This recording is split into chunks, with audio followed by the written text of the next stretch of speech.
किसी प्रकार अंगद जी के कान में ये बात पड़ गई कि आपके घर से तो इस प्रकार बड़ी कीर्तन की ध्वनि आ रही है। दौड़कर आए, देखा ऊंचे आसन पर गुरुदेव विराजमान है, 8-10 संत महात्मा साथ में बैठे हैं। बड़े क्रोधित हुए कि मेरे घर में आने का साहस कैसे किया। जिस प्रकार भावुक हृदय को उल्लास होता है संत को देखकर, ऐसे ही जो भगवत विमुख होते हैं उन्हें संत को देखकर बड़ी पीड़ा होती है, बड़ा कष्ट होता है। बड़े क्रोधित हो गए, संतों का तिरस्कार कर दिया, गुरुदेव का अपमान कर दिया। संत तो चले गए, लेकिन वो जो उनकी पत्नी थी, जो भगवत भक्ता थी, उसने कहा कि ऐसा जीवन और ऐसे संबंध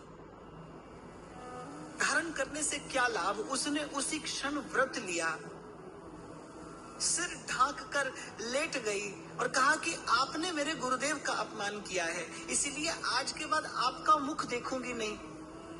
आपकी पत्नी हूं, आपका अन्न खाया है मैंने, और ऐसे भगवत विमुख का अन्न खाकर शरीर धारण करना ये मुझे स्वीकार नहीं है। भूखी प्यासी पड़ गई कि मेरे सन्मुख मेरे गुरुदेव का अपमान हुआ। संत की निंदा नान का बहर बहर अवता, पर निंदा सम अघ्न गरीसा।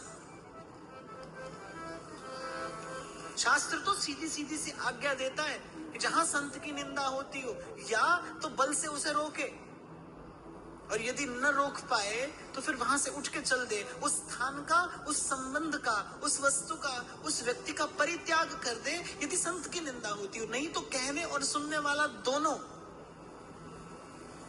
पुनरपि जन्मम पुनरपि मरणम, इन अपराध परम पद हूते उतर नरक में परिये। मेरे सन्मुख मेरे गुरुदेव का अपमान किया तो मेरे दो व्रत है, एक तो तुम्हारा मुख नहीं देखूंगी, और जब तक प्राण नहीं जाएंगे तब तक इस शरीर को धारण करना मेरी विवशता है, लेकिन तुम्हारे अन्न से, तुम्हारे धन से अब इस शरीर का पोषण नहीं करूंगी।